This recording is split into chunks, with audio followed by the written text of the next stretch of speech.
Assalamualaikum warahmatullahi wabarakatuh. Bertemu dengan saya Diari Amiti Zarotinus dengan mata kuliah Teknologi Serealia dan Palawija. Hari ini kita belajar tentang umbi-umbian. Kita harus mengenal dulu apa itu umbi dari fisik dan kimia umbi-umbian. Nah, bagian awal adalah apa itu umbi?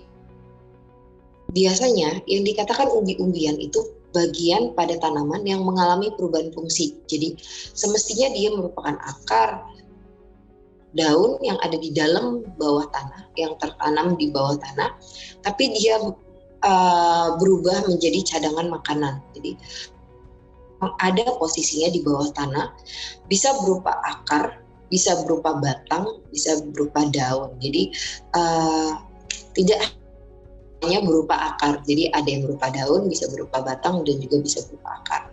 Kita akan lihat berbagai jenis umbi-umbian setelah ini. Pada umumnya terbagi tiga, ada umbi lapis, ada umbi batang, dan juga ada umbi akar. Nah, pada umbi lapis, daun yang menjadi cadangan makanan itu berubah. Dia memiliki ukuran pendek, terus memiliki akarnya. Contohnya, dia bawang putih dan juga bawang bombay.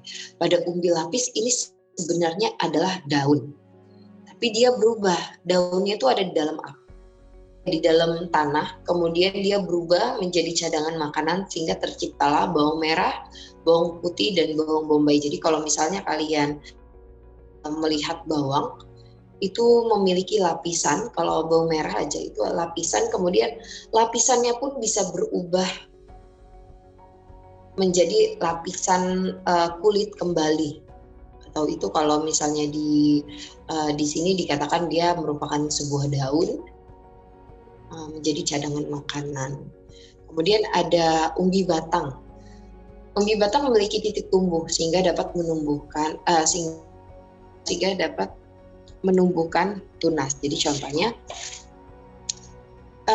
seperti kentang, ubi jalar, ketelar digunakan untuk sebagai. Jadi yang dinamakan umbi itu terdiri menjadi tiga. Jadi ada umbi batang dan juga umbi akar. Pada umbi lapis ini merupakan daun yang menjadi cadangan makanan. Dia berukuran pendek dan memiliki akar. Contohnya bawang putih dan bawang bombay. Jadi kalau kalian lihat lagi berbagai jenis bawang tersebut, dia memiliki akar di bawahnya. Jadi ternyata itu bawang tersebut bukan akar, tapi merupakan daun. Dia memiliki akar tersendiri. Nah, kemudian ada yang namanya umbi batang. Ini memiliki titik tumbuh sehingga dapat menumbuhkan tunas dan dapat digunakan untuk perbanyakan. Jadi kalau kalian potong itu umbinya, ambil titik tumbuhnya, kemudian bisa menjadi tunas. Nah, kemudian ada lagi yang namanya umbi akar. Kondisi akhir pada tanaman sehingga tidak memiliki titik tumbuh dan tidak dapat digunakan untuk perbanyakan. Contohnya singkong. Jadi kalau kalian potong lagi ya nggak bakal tumbuh karena memang dia tidak memiliki titik tumbuh di dalam singkong tersebut. Oke, kita lanjut ya.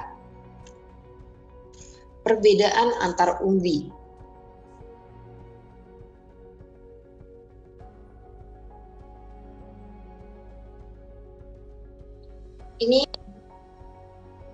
Ini adalah berbagai macam jenis umbi. Yang pertama yang kita bahas adalah umbi kayu atau dikenal dengan singkong. Dia memiliki kalori tinggi, sumber karbohidrat, dan bergantung pada varietas, umur, dan lingkungan. Ini contoh gambarnya singkong, namanya. Kemudian penggolongan dari ubi kayu. Jadi ada yang pertama, ada yang beracun. Bilang biasanya singkong racun itu memiliki kadar HCN-nya itu lebih dari 100, kemudian ada beracun sedang, juga yang tidak beracun ya, biasanya dari singkong makan kalau kita bilang. HCN ini dipengaruhi oleh varietas, jadi ada memang dari berbagai macam jenis awalnya, atau misalnya variasi dari kayunya. Jadi kayak tunasnya ini kita variasinya bagaimana gitu, benihnya. Gitu. Kemudian di kondisi tumbuhan, tanah, kelembapan, suhu dan juga umur tanaman. Jadi bisa berangsur-angsur, semakin besar dia tadinya sangat beracun menjadi beracun sedang, bisa karena adanya kondisi pertumbuhan, kemudian tanah, kelembapan, suhu dan umur. Ini komposisi kimia ubi kayu sudah saya berikan, kemudian saya dapatkan sumbernya. Kemudian panen untuk singkong itu ada pemanenan, penyortiran, kemudian disimpan secara segar, kemudian dikemas. Kemudian cara penyimpanannya pun pertama dialasi daun, kemudian disusun, kemudian ditimbun. Jadi begitu aja nimbunnya. Kita gelar di bisa. Nah, biasanya singkong ini diolah menjadi tiwul, bisa menjadi tiwul instan, kemudian biasanya digunakan menjadi singkong. Kemudian ada tepung singkong sehingga lebih biasanya sudah banyak kita pergunakan hari adalah tepung singkong. Kemudian ada gaplek, ada tepung tapioka juga lengkap. Kemudian ini ganyong. Ganyong ini bisa kalian lihat. Kemudian ini adalah tanamannya. Dia komposisi kimianya merupakan sumber karbohidrat, sumber energi, jadi sama kayak singkong, memiliki banyak amilopektinnya. Komposisi di dalamnya itu tergantung varietas, umur dan iklim. Komposisi kimia berapa persen di dalam pati ganyong, saya dapat dari 2 sumber. Kemudian ada penanganan. Dia ada ketika siap panen, batang dan daunnya ciri-cirinya mengering. Kemudian biasanya ketika pemanenan kita panen, kita bersihkan, kemudian kita simpan. Tiwul ini dia tidak banyak kotoran yang melekat. Kalau berbeda ya dengan singkong, kalau singkong itu biasanya masih banyak tanahnya tuh. Ganyong ini dia nggak banyak tanahnya menempel dengan si ganyong. Bisa menjadi tepung ganyong, ada ongol-ongol ganyong, tiwul, dodol, dan geplek. Kemudian yang selanjutnya itu ada garut. Nah, ini biasanya identik kalian kenal dengan tempat, jadi sebenarnya garut itu adalah nama makanan. Ini adalah ubi garut, gambarnya, kemudian ada tanamannya. Kegunaannya bisa sebagai obat, dia sebagai makanan karena mudah dicerna, jadi biasanya diberikan kepada orang sakit atau bayi. Kemudian sebagai kosmetik, lem dan minuman beralkohol. Ini komposisi kimianya, dia sumber karbohidrat sehingga disarankan sebagai pengganti tepung terigu. Jadi kalau kalian tidak memiliki tepung terigu, bisa menggunakan ganyong. Ada substitusi tepung terigu dan tepung garut pada roti itu ditemukan pada sebuah jurnal. Saya temukan pada sebuah jurnal di tahun 2000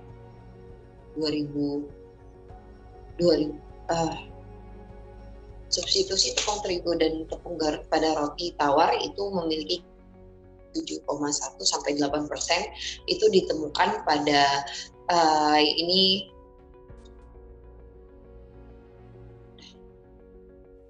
pemanfaatannya biasanya digunakan sebagai tepung, sebagai pati, keripik, emping dan juga jenang. Kemudian ini mungkin ada beberapa orang yang baru pertama kali mendengar.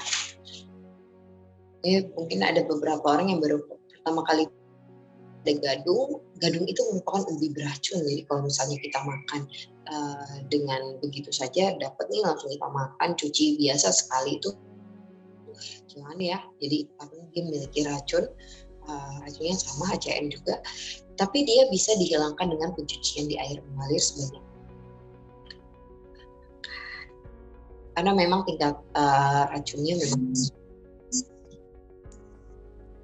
Kemudian biasanya digunakan untuk tali rami, yang antiseptik, dan obat diabetes. Jadi karena memang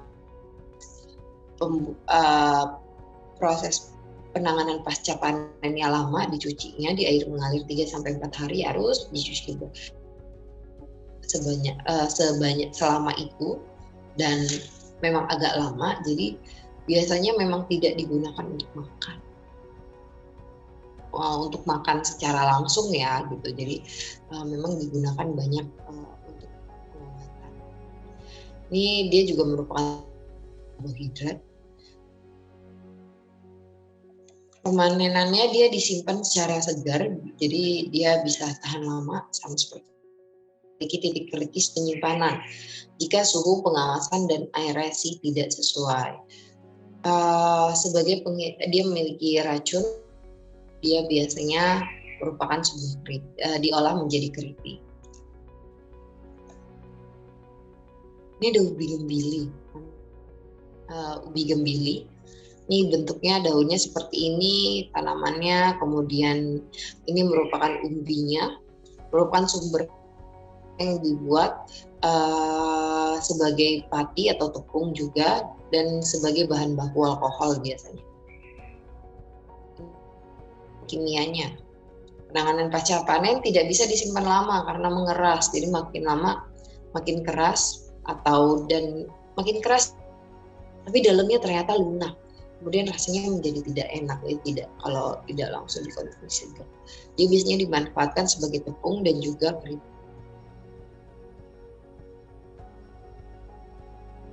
Ini ada uwi. Ini adalah tepung dan pati uwi komposisinya. Ini ada tanaman uwinya, dan ini adalah bentuk dari umbi uwi. Kalau jangan-jangan baru pada mendengar ya kalau ada yang namanya umbi uwi. Penanganan pasca panen, siap panen kalau daunnya warna kuning dan juga kering. Kemudian dipanen, dibersihkan, dibuang akarnya. Jadi kalau kita lihat di sini, ini akar-akar kecil dan harus kita buang. Kemudian dikeringkan, kemudian disimpan. Jadi nggak usah dicuci, nggak apa-apa. Jadi disimpan dalam bentuk utuh itu bisa, tapi kita keringin dulu akar-akarnya. Kemudian ruang simpannya harus baik aerasinya, suhu tidak terlalu tinggi dan rendah, berarti suhu normal. Kemudian dalam keadaan gelap dan terang, dia lebih mempercepat proses kematangan. Kemudian uwi ini ternyata ada dua macam, ada yang beracun dan tidak beracun. Bisa langsung disimpan, tapi kalau beracun kita kupas dulu, kemudian kita cuci bersih selama sekitar sejam, itu kemudian menjadi kek uwi, talam ubi, klepon, dan tepung. Ini adalah ubi jalar, ini banyak nih di kita. Itu ada yang warnanya putih, ada yang warnanya orange, ada yang warnanya ungu, kemudian ada agak kekuningan, dan memang banyak sekali macamnya. Varietasnya tergantung dari varietasnya, ya, nilai gizinya. Ada yang tinggi antioksidan, ada juga yang nilai oksidannya biasa saja. Nah, biasanya menyebabkan flatulensi. Kemudian memiliki indeks glikemik rendah sehingga cocok untuk penderita diabetes, jadi dia tidak gula, atau dia memiliki indeks glikemik rendah sehingga cocok untuk penderita diabetes. Kandungan ubi jalar, ini ada 3 ubi yang saya gunakan.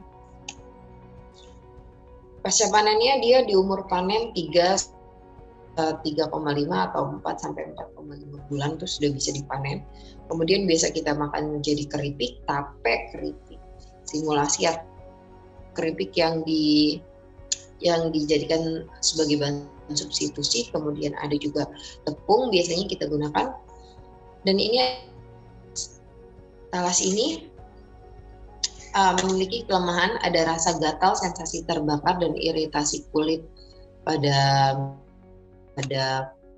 kulit. Kemudian pada tenggorokan juga ada rasa gatalnya karena mengandung asam oksalat dan juga mengganggu asam oksalat yang juga mengganggu penyerapan kalsium. Untuk menghilang asam oksalatnya kita harus rebus, rendam, kemudian kita fermentasi itu. Keempat cara ini bisa kita lakukan untuk menghilangkan asam oksalat. Ini tanamannya ini talas yang besar ya. Ini adalah umbi talasnya. Ini komposisi kimianya. Ini penanganan pasca panennya umur 7 sampai 9 bulan, kemudian pemanfaatannya menjadi keripik, dodol, brownies, kemudian ada kentang. Kentang itu ada 2 macam, ada kentang hitam, juga kentang biasa. Ini kalau kentang hitam itu seperti ini, juga bentuknya seperti ini.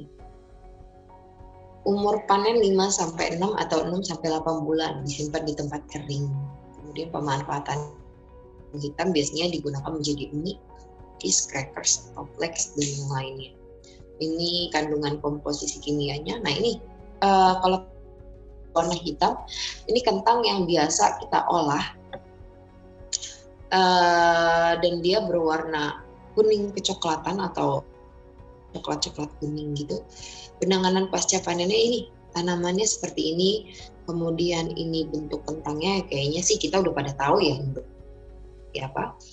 Kemudian penanganan pasca panennya, umur panennya tergantung varietas, jadi tidak bisa disamaratakan. Kemudian ciri panennya dia daun kuning ini, yang tanaman ini agak menguning-menguning di tengah dan di ujung-ujungnya, dia agak menguning, jadi setelah menjadi ya dia siap untuk dipanen. Pemanenannya dipanen, dibersihkan, disortasi atau dipilah-pilah, jadi biasanya masih ada memiliki titik tunas yang berwarna hijau. Itu kita simpan, kita bedakan yang mana yang masih ada titik hijau, yang tidak. Kemudian baru kita cuci bersih dan biasanya dikupas. Kemudian ini adalah komposisi kimianya untuk sebagai keripik, sebagai dodol, ada ceriting, kentang juga ada. Nah, mungkin itu saja penjelasan saya tentang berbagai. Semoga bermanfaat untuk kita semua, dan untuk teman-teman yang lain berbagai jenis umbi itu ada umbi lapis, umbi batang, dan juga umbi akar. Jadi dari ketiga jenis ini semuanya kita manfaatkan untuk di kehidupan kita sehari-hari sebagai bahan baku, sebagai makanan yang bisa kita makan, baik pun sebagai penyedap. Biasanya kalau umbi lapis digunakan untuk sebagai penyedap. Nah, mungkin itu saja yang bisa saya sampaikan. Lebih dan kurangnya saya mohon maaf, pada Allah saya mohon ampun. Wabillahi taufiq wal hidayah. Wassalamualaikum warahmatullahi wabarakatuh.